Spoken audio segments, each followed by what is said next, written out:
Hello and welcome to neutrophil nursing lectures.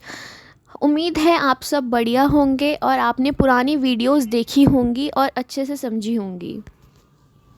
तो आज हम डिस्कस करेंगे very important topic that is kidney failure.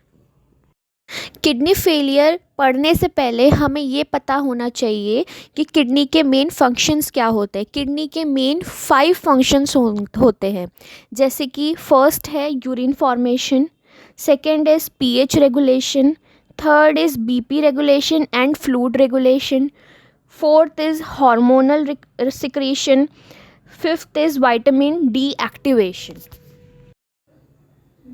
तो जब हमें पता है कि किडनी के 5 काम हैं, जब किडनी अपने ये 5 काम नहीं कर पाएगा, फेल हो जाएगा उस काम को करने के लिए, तब हम बोलेंगे loss of kidney function is known as kidney failure. कौन से फंक्शंस? यूरिन फॉर्मेशन नहीं हो रहा है, पीएच रेगुलेट नहीं हो रहा है बॉडी में, बीपी और फ्लूइड का रेगुलेशन नहीं हो पा रहा है, हार्मोन का सिक्रीशन नहीं हो पा रहा है, या विटामिन डी का एक्टिवेशन नहीं हो रहा है। अब आते हैं types of kidney failure.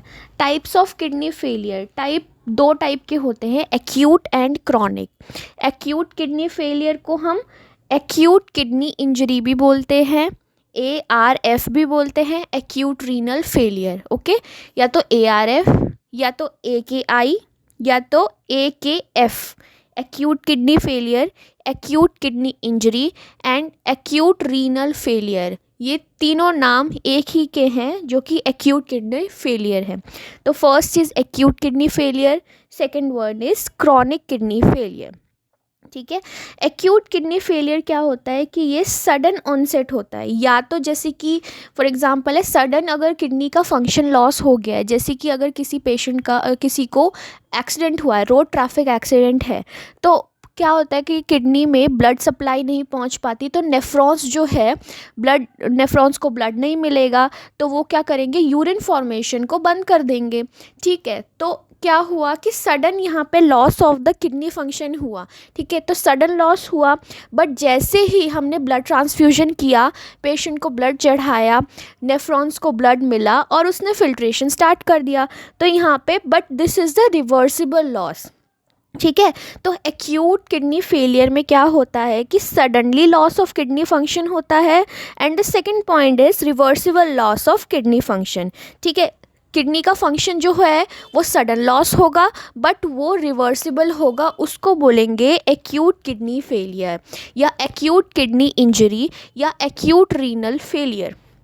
Okay, अब सेकंड टाइप आता है chronic kidney failure. Chronic kidney failure क्या होता है, अगर प्रोलॉन्ग टाइम तक अगर नेफ्रॉन को ब्लड नहीं मिल रहा, जैसे कि कोई ब्लड सप्लाई वहाँ पे है, रीनल ब्लड सप्लाई नहीं मिल रही है, ठीक है, अगर कोई भी सेकेंडरी कॉज है या सेकेंडरी प्रॉब्लम है जिसकी वजह से प्रोलॉन्ग पीरियड के लिए नेफ्रॉन्स को ब्लड नहीं मिल रहा है, ठीक है, तो ये ग्रेजुअल ऑनसेट है, मतलब धीरे धीरे धीरे धीरे करके हो रहा है।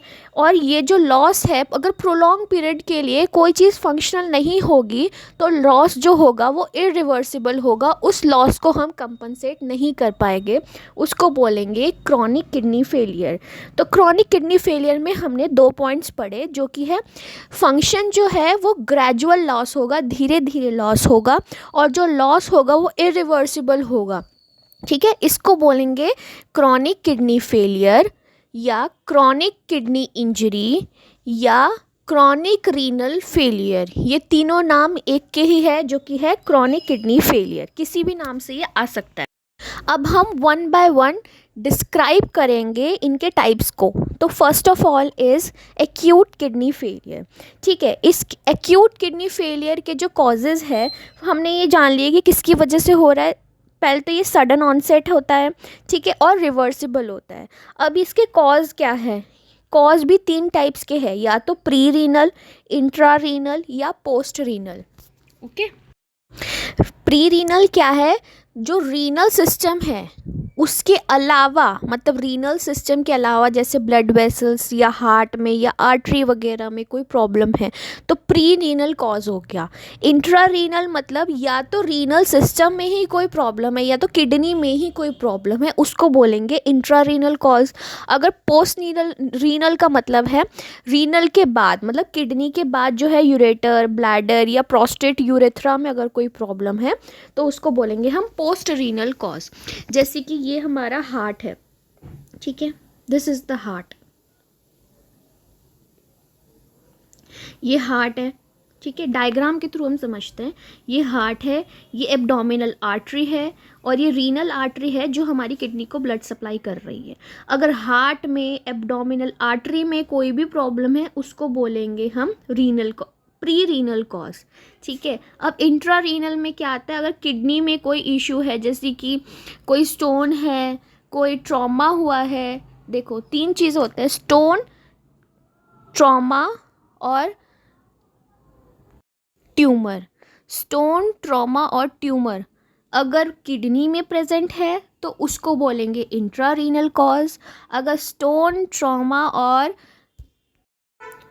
ट्यूमर अगर यूरेटर, ब्लैडर या प्रोस्टेट में प्रेजेंट है तो उसको बोलेंगे पोस्ट रीनल कॉज, ठीक है। प्री रीनल में आ गया हमारा हार्ट में कोई इशू आ रहा है या हमारे ब्लड वेसल्स जो कि सप्लाई कर रहे हैं हमारे किडनी को, अगर वहाँ कोई प्रॉब्लम है तो उसको बोलेंगे हम प्री रीनल कॉज, ठीक है। अगर किडनी में कोई प्रॉब्लम है, किडनी के अंदर ही कोई प्रॉब्लम है, उसको बोलेंगे intra renal cause.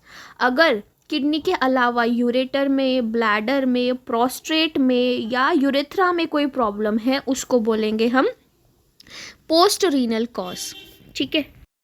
Pre renal को अगर हम जाने, जैसे कि कोई भी कॉज जो कॉम्प्रोमाइज़ करे कि कोई भी ब्लड सप्लाई जो है किडनी में नहीं हो पा रही है, ठीक है, any cause which compromise the blood supply to kidney, वो क्या करेगा, प्री रीनल कॉज होगा। जो भी ब्लड सप्लाई में प्रॉब्लम आ रही है किडनी को, जो ब्लड सप्लाई कर रही है आर्टरी या उसमें कोई ऑक्लूजन हो गया, उसमें कोई प्रॉब्लम हो गया तो जो है प्री रीनल कॉज में आएगा। जैसे हार्ट फेलियर हो गया, सफिशिएंट ब्लड नहीं आ पाएगा किडनी में, ठीक है, नेफ्रॉन्स प्रॉपरली वर्क नहीं कर पाएंगे, या जैसे कार्डियोजेनिक शॉक हो गया, कार्डियक डिसरिदमिया हो गया, ये शॉक की कंडीशन होगी तो ये प्री रीनल कॉज में आएगा।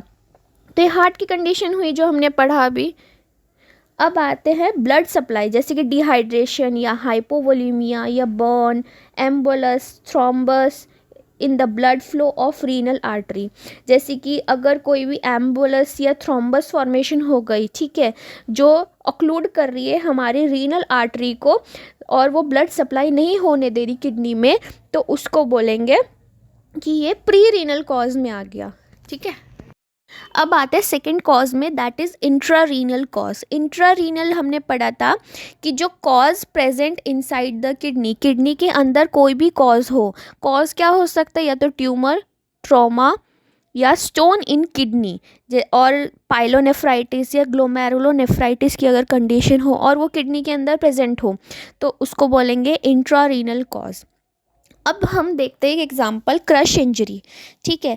क्रश इंजरी क्या होता है, एकदम इंजरी जो है वो जो एकदम रगड़ दे, ठीक है, जैसे एक्सीडेंट होता है, वो क्या करता है, टायर जो है अगर बॉडी के ऊपर से एकदम क्रश कर दे बॉडी को, और मसल्स वहाँ पे ब्रेक डाउन होते हैं, अगर मसल ब्रेक डाउन होगा तो वहाँ से क्या निकलेगा, मायोग्लोबिन, ठीक है। वहाँ उस कंडीशन को क्या कहते हैं, रैप्डोमायोलाइसिस, मतलब destruction of muscle, muscle destroy हुआ उसको बोला हमने रैप्डोमायोलाइसिस, मसल डिस्ट्रॉय हुआ, वहाँ से रिलीज़ हुआ मायोग्लोबिन। अब मायोग्लोबिन जो है हमारे ब्लड सर्कुलेशन में ऑल ओवर ब्लड बॉडी में वो घूमता है, ठीक है। तो हमारा बॉडी क्या करता है कि उसको यूरिन के थ्रू बाहर निकालने की कोशिश करता है, ठीक है। अब जो यूरिन, मायोग्लोबिन जो है हमारे नेफ्रॉन्स को बहुत बुरी तरीके से डैमेज करता हुआ निकलता है, तो डैमेज करेगा वो नेफ्रॉन को, ठीक है, और यूरिन में मायोग्लोबिन देखने को मिलेगा। अगर नेफ्रॉन डैमेज होगा तो यहाँ पे एक्यूट किडनी इंजरी हो सकती है, ठीक है। तो क्रश इंजरी भी जो है इंट्रारीनल कॉज है। इंट्रारीनल में एक सेकेंड कॉज आता है एक्सेसिव हीमोलाइसिस, जैसे कि एक कंडीशन होती है सिकल सेल एनीमिया।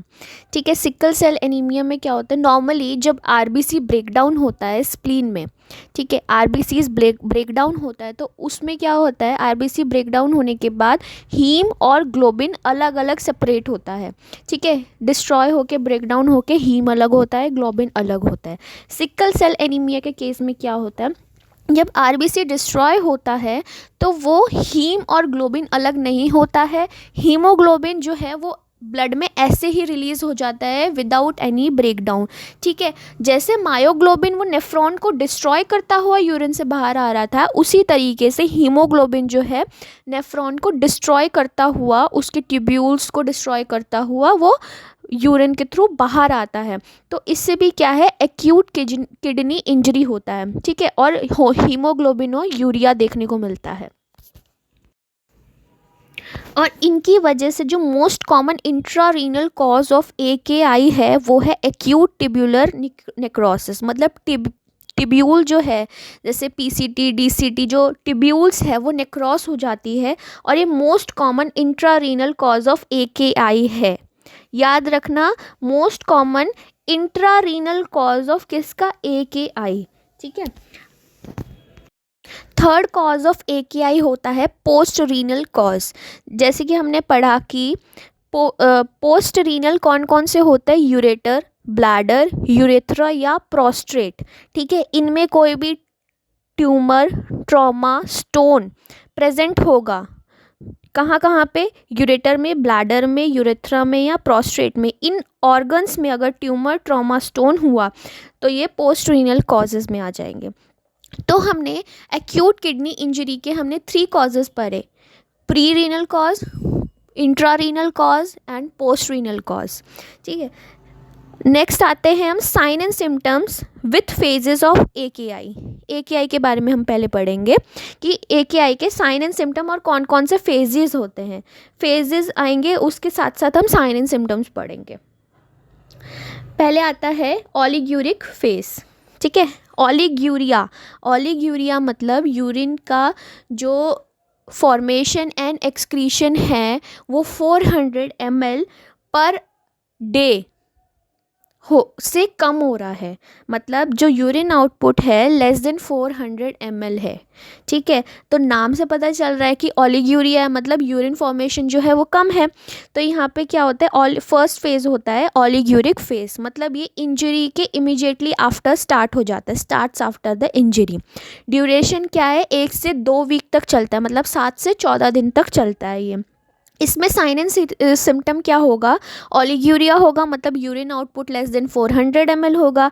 हाइपर वॉल्यूमिया होगा, क्योंकि यूरिन आउटपुट कम है तो बॉडी में फ्लूइड वॉल्यूम इंक्रीज होगा, तो हाइपर वॉल्यूमिया होगा। हाइपर वॉल्यूमिया होगा तो हाइपरटेंशन देखने को मिलेगा, और साथ के साथ हाइपर वॉल्यूमिया की वजह से एडिमा होगा। ठीक है, अब बॉडी से यूरिन निकल नहीं रहा है तो ब्लड में जो है वो वेस्ट भी इंक्रीज होगा। वेस्ट कौन कौन से होंगे, क्रेटिनिन, यूरिक एसिड और BUN, ब्लड यूरिया नाइट्रोजन, ये सारे जो है लेवल्स इंक्रीज्ड होंगे बॉडी में। साथ के साथ इलेक्ट्रोलाइट्स भी इसके इंक्रीज होंगे, पोटेशियम बढ़ा हुआ होगा, मैग्नीशियम बढ़ा हुआ होगा, फॉस्फेट बढ़ा हुआ होगा, सोडियम मे और मे नॉट इंक्रीज। ठीक है, फिर आते हैं मेटाबॉलिक एसिडोसिस देखने को मिलेगा, एनीमिया होगा इन पेशेंट्स में, और हाइपोकैल्सीमिया। ठीक है, हाइपोकैल्सीमिया देखने को मिलेगा। अब सेकंड फेज है डायूरेटिक फेज। डायूरेटिक फेज में क्या होता है कि इसका डायूरेसिस मतलब कि यूरिन आउटपुट इतना ज़्यादा होगा कि 3 से 4 लीटर वो यूरिन पास आउट करेगा इन अ डे। ठीक है, तो अगर इतना ज़्यादा यूरिन होगा तो यूरिन का कंसंट्रेशन जो है वो बहुत ही लो होगा, मतलब इसमें वो बहुत ही डाइल्यूटेड यूरिन होगा।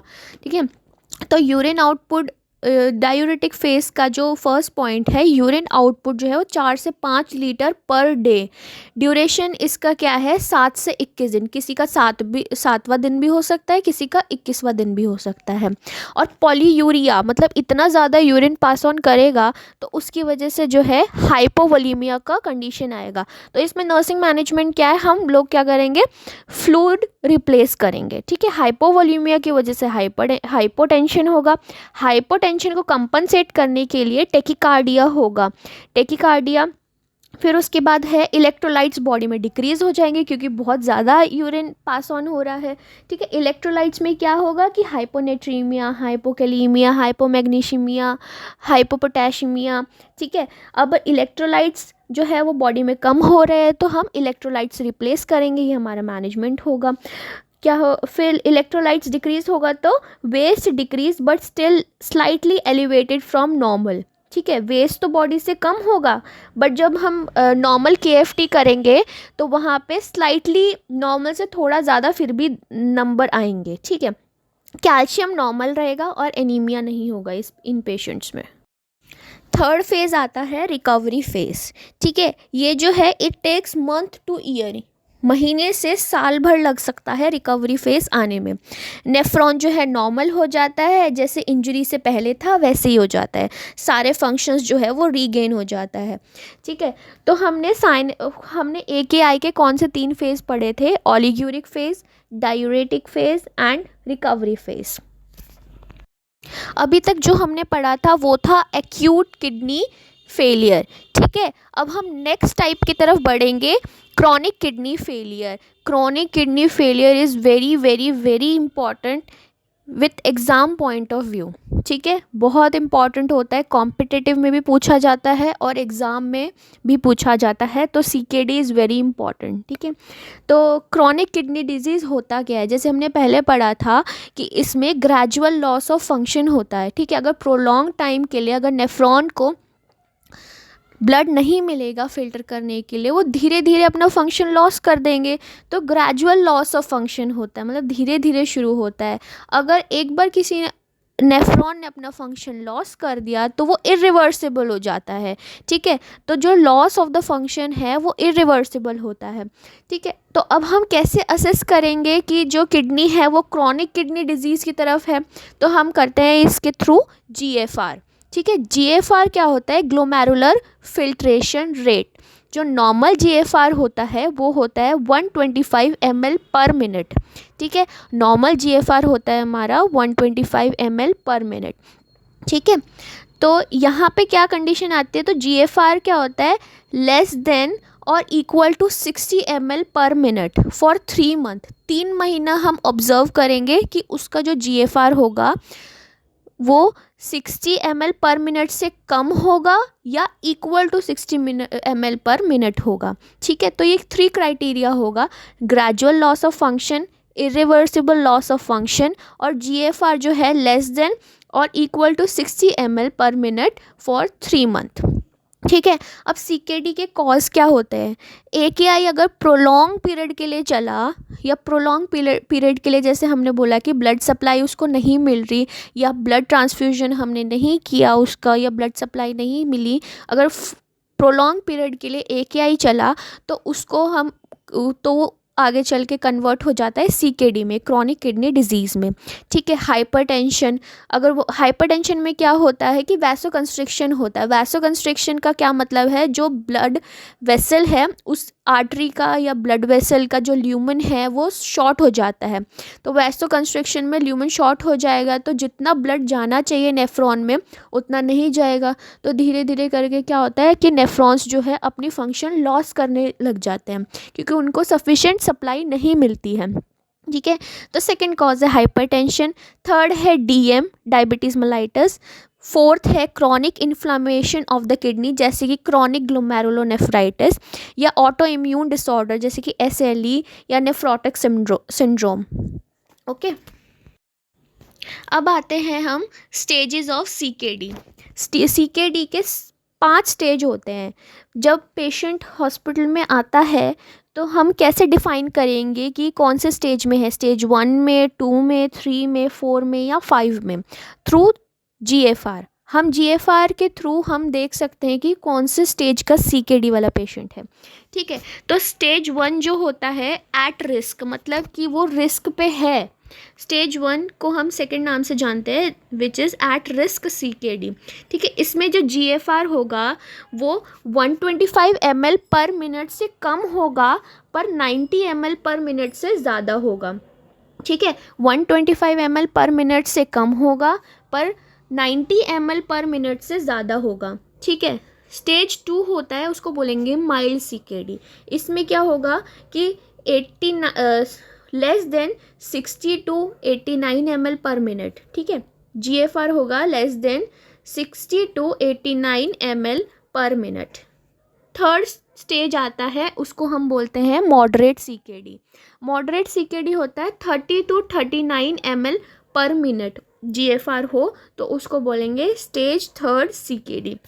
स्टेज 4 या सीवियर सीकेडी सीकेडी का GFR है less than 15 to 29 ml per minute, ठीक है, less than 15 to 29 ml per minute. Stage 4 CKD या इसको हम बोलते हैं एंड स्टेज रीनल डिजीज़ या किडनी डिजीज़, ESRD या ESKD। ये होता है less than 15 ml per minute. अगर GFR हो जाता है तो उसको बोलते हैं स्टेज 4 सीकेडी या एंड स्टेज रीनल या किडनी डिजीज़। ओके, नेक्स्ट हम आते हैं sign and symptom. Sign and symptom को हम थ्रू द सिस्टमिक पढ़ेंगे, मतलब सिस्टम वाइज क्या क्या प्रॉब्लम अराइज होती है वो पढ़ेंगे, ठीक है। फर्स्ट है neurological. Neurological refers to the nervous system, ठीक है। जो भी वेस्ट मटेरियल इंक्रीज़ हो रहा था बॉडी में वो क्या करते हैं, क्रॉस कर लेते हैं हमारे ब्लड ब्रेन बैरियर को, ठीक है, और हमारे ब्रेन में जो वेस्ट जो है वो डिपॉजिट हो जाता है। तो उसकी वजह से क्या क्या प्रॉब्लम अराइज होती है, disorientation, confusion, ataxia, asterixis, seizure and coma. Ataxia क्या होता है, जब हमारे सेरिबेलम में कोई भी प्रॉब्लम होती है तो अनकोऑर्डिनेटेड गेट आता है। मतलब इसमें क्या होता है कि हम पेशेंट को एक बोलेंगे कि एक सीधी लाइन में चलो, मतलब उस लाइन में ही आपका पैर होना चाहिए, तो पेशेंट क्या करेगा, कभी इधर गिरेगा कभी उधर गिरेगा, तो अनकोऑर्डिनेटेड गेट को बोलते हैं एटेक्सिया, ठीक है। फिर आता है एस्ट्रेक्सिस। एस्ट्रेक्सिस क्या होता है, जब सेरिब्रम में कोई प्रॉब्लम होती है तो क्या होता है, फ्लैपिंग ट्रेमर्स आते हैं, मतलब कि उसका जो हाथ होता है, जो कलाई होती है, वो अपने आप ही इनवॉलेंट्री मूवमेंट करता है, जैसे कि वो किसी को थप्पड़ मार रहा है, ठीक है। एस्ट्रेक्सिस मतलब होता है कि flapping tremors of the hand, ठीक है। न्यूरोलॉजिकल में ये वाले साइन एंड सिम्टम्स आएंगे। सेकेंड आता है कार्डियोवैस्कुलर में, ठीक है। जब हाइपरवोल्यूमी का केस आ रहा है तो जहाँ जहाँ पे भी कैविटीज़ होंगी वहाँ पे पानी भरना शुरू हो जाएगा, फ्लूइड का एक्युमुलेशन होना शुरू हो जाता। दो, कार्डियक के अराउंड पेरिकार्डियल एफ्यूजन होगा, कार्डियक टेम्पोनेट देखने को मिलेगा, डिसरिदमिया होगा और इवेंचुअली हार्ट फेलियर हो सकता है, ठीक है। थर्ड आता है रेस्पिरेटरी सिस्टम। रेस्पिरेटरी सिस्टम में भी प्लूरल एफ्यूजन, मतलब कि प्लूरल कैविटी में जो है फ्लूइड का एक्युमुलेशन हो जाएगा, ठीक है। मेटाबॉलिक एसिडोसिस होगा, उसमें जो है मेटाबॉलिक एसिडोसिस को कंपनसेट करने के लिए कुसुमोल ब्रीदिंग होती है। कुसुमोल ब्रीदिंग क्या होता है, डीप रैपिड ब्रीदिंग होती है, ठीक है। इसमें क्या होता है कि बॉडी कंपनसेट करता है, जो वेस्ट है बॉडी का CO2 के थ्रू CO2 को बाहर निकालने की कोशिश करता है ताकि जो है मेटाबॉलिक एसिडोसिस को वो कंपनसेट कर ले, ठीक है। फिर आता है टेकिपनिया होता है, ठीक है। पल्मोनरी एडिमा, ठीक है। पल्मोनरी अगर एडिमा होगा तो वहाँ पे क्रैकल साउंड आएंगे। क्रैकल साउंड जो है ड्यूरिंग द इंस्पिरेशन होगा, क्योंकि जो एल्वियोलाई है वो डिलेड ओपनिंग हो रही है वहाँ पे, ठीक है। तो वहाँ पे during the inspiration crackle sound हमें सुनने का मिलेगा थ्रू द स्टेथोस्कोप, ठीक है। फिर आता है हेलिटोसिस, मतलब कि बहुत ज़्यादा फाउल स्मेलिंग ब्रीदिंग होंगी उस पेशेंट की। फिर नेक्स्ट सिस्टम है GIT में। GIT का तो नॉर्मल है, नोजिया, वॉमिटिंग, डायरिया, कॉन्स्टिपेशन होगा इन पेशेंट्स में। रिप्रोडक्टिव में क्या है, मेल में इरेक्टाइल इजैकुलेटरी प्रॉब्लम्स होंगी, स्क्रोटल एडिमा होगा और लॉस ऑफ लिबिडो होगा in male and female both. Musculoskeletal में क्या है कि मस्कुलोस्केलेटल में है कि हाइपोकैल्सीमिया हो रहा है, क्योंकि जो हमने पढ़ा था कि किडनी का जो एक फंक्शन है विटामिन D का एक्टिवेशन, तो विटामिन D ही एक्टिवेट नहीं हो रहा तो बॉडी में कैल्शियम कैसे एब्जॉर्ब होगा, तो बॉडी में क्या होगा, हाइपोकैल्सीमिया का स्टेट होगा।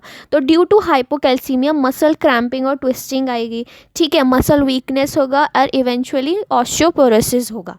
अब आते मस्कुलो इंटेग्यूमेंट्री में, ठीक है।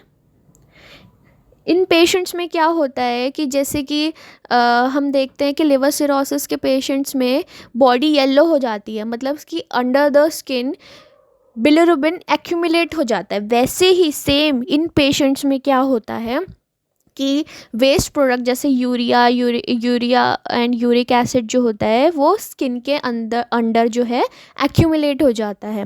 ठीक है, तो इन पेशेंट्स को क्या है, इचिंग होती है, प्रोराइटिस, इचिंग को बोलते हैं pruritus, due to the deposition of the waste under the skin.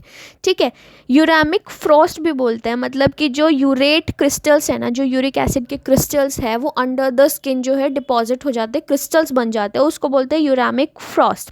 जो पेशेंट को प्यूराइटिस हो रहा है, वो इतनी इचिंग कर रहा है, तो उसमें नर्सिंग केयर हम क्या कर सकते हैं, वो इचिंग ना करे, इतने लंबे लंबे नेल्स होते हैं तो नेल कट कर दो। ठीक है, उनका प्रॉपर स्किन केयर करना चाहिए।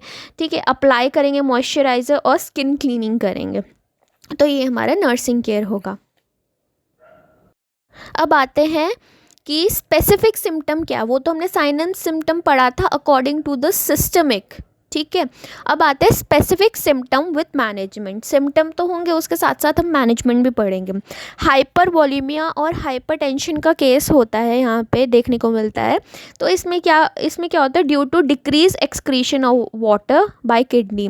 ठीक है, वो किडनी जो है यूरिन, ओलिग्यूरिया का कंडीशन आ रहा है, बॉडी से वेस्ट बाहर नहीं निकल रहा है, तो वाटर एक्सक्रीशन डिक्रीज हो रहा है, तो यहाँ पे हाइपर वॉल्यूमिया का केस हो रहा है। तो साइन एंड सिम्टम क्या होगा, बीपी इंक्रीज होगा और एडिमा होगा। मैनेजमेंट हम कैसे करेंगे इनका, जैसे कि पता है हमें कि बीपी इंक्रीज है तो हाइपरटेंसिव ड्रग्स दे देंगे, है एडिमा है तो डायूरेटिक दे देंगे। ठीक है, फिर सेकेंड आता है हाइपरकैलेमिया।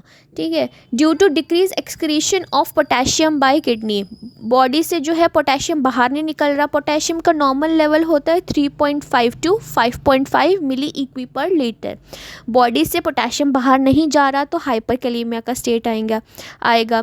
ठीक है, और साइन एंड सिम्टम क्या होगा, ईसीजी चेंजेस आता है।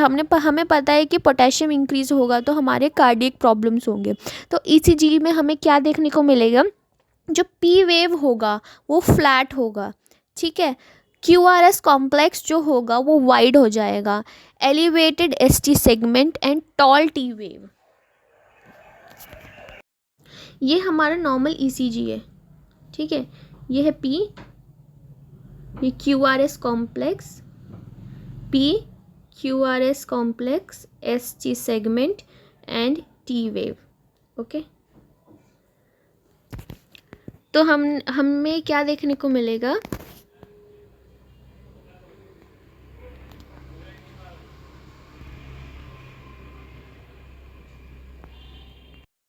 जो ये पी वेव होगा वो तो फ्लैट होगा, जो क्यू आर एस कॉम्प्लेक्स होगा वो वाइड हो जाएगा, एस टी सेगमेंट जो है वो एलिवेटेड दिखेगा। यहाँ पे फ्लैट है तो एस टी सेगमेंट जो है वो एलिवेटेड दिखेगा, और जो यहाँ पे टी वेव था यहाँ पे टॉल टी वेव देखने को मिलेगा।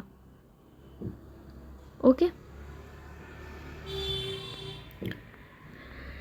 मैनेजमेंट क्या करेंगे, इसमें हम इंसुलिन रेगुलर, साथ में डेक्सट्रोज का इन्फ्यूजन चलाएंगे। ठीक है, ये क्या करता है, जो ये वाला इन्फ्यूजन है वो क्या करेगा, वो सेल से पोटेशियम को शिफ्ट करेगा।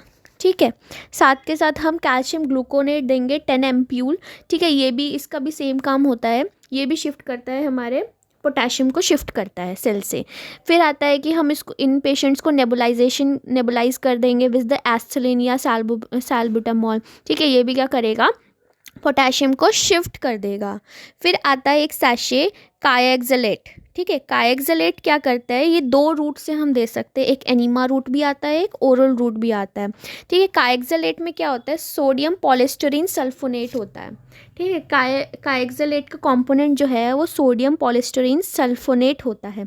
ये क्या करता है, ये बाइंड करता है पोटेशियम को और through the GI canal excrete out कर देता है। ठीक है, इसका ये मेन काम है। अब आते हैं हम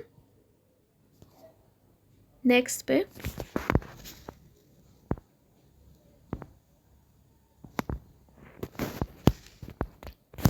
जैसे वहाँ पे हमने काएक्सलेट पढ़ा था, एक और सैशे आता है के बाइंड, ठीक है, वो तो हम एनीमा और ओरल रूट दो टाइप से आता है, यहाँ पे सिर्फ के बाइंड जो है सिर्फ ओरल रूट आता है। वो था हमारा, उसका कॉम्पोजिशन था सोडियम पॉलिस्टरीन सल्फोनेट, इसका कॉम्पोजिशन है कैल्शियम पॉलिस्टरीन सल्फोनेट, ठीक है। ये भी जो है हमारे जीआई थ्रू पोटेशियम को बाहर निकाल देता है, ठीक है। फिर आता है थर्ड हमारा हाइपर मैग्नीशियमिया, ठीक है। मैग्नीशियम का नॉर्मल वैल्यू होता है 1.6 टू 2.6 mg/dL, ठीक है, नॉर्मल वैल्यू होता है। अब टॉक्सिसिटी या हाइपर मैग्नीशियमिया हम किसको बोलेंगे, जब 2.6 mg/dL जो है वो इंक्रीज़ हो जाएगा। एक्सक्रीशन नहीं हो रहा मैग्नीशियम का, तो बॉडी में एक्सक्रीशन जो हाइपर मैग्नीशियमिया का स्टेट है वो इंक्रीज़ हो जाएगा, ठीक है। इसका साइन एंड सिम्टम क्या है, वही कार्डियक एक्टिविटी चेंजेस हो जाएगी, cardiac डिसरिदमिया, ECG changes, bradycardia, vasodilation और डीप टेंडन रिफ्लेक्स देखने को मिलेगा, ठीक है। तो इसमें जो है मैनेजमेंट क्या है, डायूरेटिक्स, ठीक है। हम यूरिन आउटपुट इंक्रीज़ करेंगे, इवेंचुअली जो है इलेक्ट्रोलाइट बैलेंस हो जाएगा, जितने भी इलेक्ट्रोलाइट्स हैं। अब जो patient is avoided with magnesium containing laxatives and antacid. जिनको हाइपर मैग्नीशियमिया का पेशेंट जो होता है उनको हम मैग्नीशियम कंटेनिंग लैक्सेटिव्स और एंटासिड्स नहीं देते हैं, ठीक है। फिर आता है हमारा हाइपर फॉस्फेटेमिया। फॉस्फेट का नॉर्मल लेवल होता है 2.5 टू 4.5 mg/dL, ये नॉर्मल वैल्यू होता है, ठीक है। अगर 4.5 mg/dL से ज़्यादा हो जाएगा उसको हम बोलेंगे हाइपर फॉस्फेटेमिया। इसमें साइन एंड सिम्टम कुछ खास नहीं होते, वही कार्डियक चेंजेस आता है, ठीक है। मैनेजमेंट डायूरेटिक दे देंगे और फॉस्फेट बाइंडर, जैसे वहाँ पे हमने पोटेशियम बाइंडर दिया था, यहाँ पे फॉस्फेट बाइंडर दे देंगे। फिर आते हैं हम हाइपोकैल्सीमिया। हाइपोकैल्सीमिया क्या है, विटामिन डी का जो किडनी का फंक्शन था, विटामिन डी का एक्टिवेशन वो तो हो नहीं रहा, तो due to not activation of vitamin D calcium absorption नहीं हो रहा है, जिसकी वजह से हाइपोकैल्सीमिया हो रहा है, ठीक है। तो साइन एंड सिम्टम हमें क्या देखने को मिलेगा, यहाँ पे मसल क्रैम्पिंग, कैल्शियम कम है बॉडी में तो सारा मस्कुलोस्केलेटल का प्रॉब्लम आएगा, जैसे कि मसल क्रैम्पिंग होगी, मसल ट्विस्टिंग होगी, जैसे टेटने में भी हमें देखने को मिलता है। टेटने में क्या होता है, ट्रोसोसाइन होता है, एक वॉस्टिक साइन होता है। ट्रोसोसाइन में क्या होता है कि अगर हम बीपी कफ पेशेंट को टाई करेंगे आर्म्स में, तो अपने आप जैसे हम बीपी कफ को इन्फ्लेट करेंगे तो वहाँ पे क्या होगा, धीरे धीरे जो है हैंड का एल्बो से फ्लेक्शन होगा, वो पेशेंट क्या करेगा, अपना हाथ मोड़ेगा, इसको बोलेंगे ट्रोसोसाइन।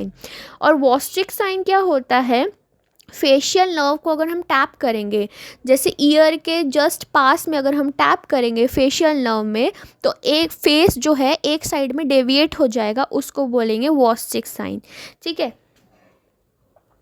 फिर ऐसे हाइपोकैल्सीमिया में उसके बाद क्या है कि एनीमिया। एनीमिया भी इन पेशेंट्स में देखने को मिलता है, क्योंकि किडनी का काम है कि एरिथ्रोपोइटिन, एक जो इसका हार्मोन है एरिथ्रोपोइटिन, जो कि आरबीसीज बनाता है, आरबीसी का एरिथ्रोपोइटिन का सिक्रीशन कम है तो एनीमिया होगा, आरबीसी कम है, आरबीसी का प्रोडक्शन कम है, it will lead to anaemia, ठीक है। मैनेजमेंट क्या है, आर्टिफिशियल एरिथ्रोपोइटिन दो, ठीक है।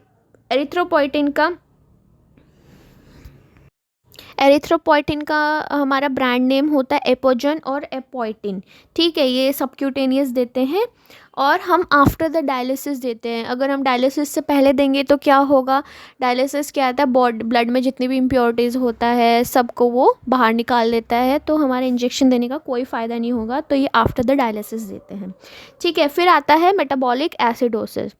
मेटाबॉलिक एसिडोसिस में जो साइन एंड सिम्टम होता है वो कोसोमॉल ब्रीदिंग होता है, मतलब डीप शैलो ब्रीदिंग होता है, रैपिड ब्रीदिंग होता है, उसको बोलते हैं कोसोमॉल ब्रीदिंग, ठीक है। इसका मैनेजमेंट है सोडा बाइकार्बोनेट देते हैं इसमें, ठीक है। एसिडोसिस है तो इसको हमें अल्कलाइन करना है, उसको हम कैसे मेंटेन करेंगे, अल्कलाइन चीज़ दे के, जो कि है sodium bicarbonate.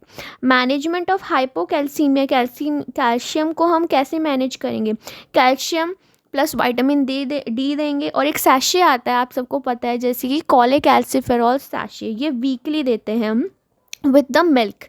1 gram of calcium sachet is equals to 60,000 international unit of vitamin D. Okay, अब इनका नर्सिंग मैनेजमेंट क्या है? नर्सिंग मैनेजमेंट ये है कि हमें इनका बीपी चेक करना है, वेट चेक करना है, आयो मॉनिटरिंग करना मतलब इनटेक आउटपुट मॉनिटरिंग करना है, मेटिकुलस यानी कि स्किन केयर करना है इन पेशेंट्स में, ठीक है। डाइटरी मैनेजमेंट क्या है? लो प्रोटीन डाइट देना है, फ्लूइड इनटेक को हमें लिमिट करना है, कम करना है, हाई कार्बोहाइड्रेट डाइट देना है क्योंकि हमें इनको एनर्जी भी प्रोवाइड करना है, ठीक है। प्रोटीन हमने कम कर दिया तो हमें एनर्जी तो देनी है इनको, तो हाई कार्बोहाइड्रेट डाइट देना है। और इलेक्ट्रोलाइट बॉडी में इंक्रीज़ हो रहता है, इसलिए हमें सोडियम पोटेशियम रेस्ट्रिक्टेड डाइट देना है, ठीक है। अब इसका टेम्पररी मैनेजमेंट क्या है? जो सीकेडी वाले पेशेंट्स हैं उनको पूरा लाइफ टाइम डायलिसिस में रहना पड़ता है, और जो एक्यूट किडनी फेलियर वाले पेशेंट्स हैं उनमें क्या है, जब तक इनका फंक्शन रिवर्स नहीं हो जाता तब तक डायलिसिस में रहना पड़ता है। बट सीकेडी पेशेंट्स को प्रोलॉन्ग, जब तक उनकी लाइफ है तब तक इनको डायलिसिस में रहना पड़ता है, इनका पूरी लाइफ डायलिसिस चलता रहता है, ठीक है। तो ये टेम्पररी मैनेजमेंट हो गया डायलिसिस। अब परमानेंट मैनेजमेंट है इनका परमानेंट किडनी ट्रांसप्लांटेशन। अगर किडनी ट्रांसप्लांट कर देंगे तो सीकेडी को हम ट्रीट कर सकते हैं, तो ये परमानेंट मैनेजमेंट हो गया। सो आज हमने पढ़ा किडनी फेलियर के बारे में, ठीक है। इनके 2 टाइप्स होते हैं, एक्यूट एंड क्रॉनिक, इनको हमने अच्छे से डिस्क्राइब किया है, ठीक है। So thank you and do like, share and subscribe for new videos and just stay tuned. Thank you and have a nice day.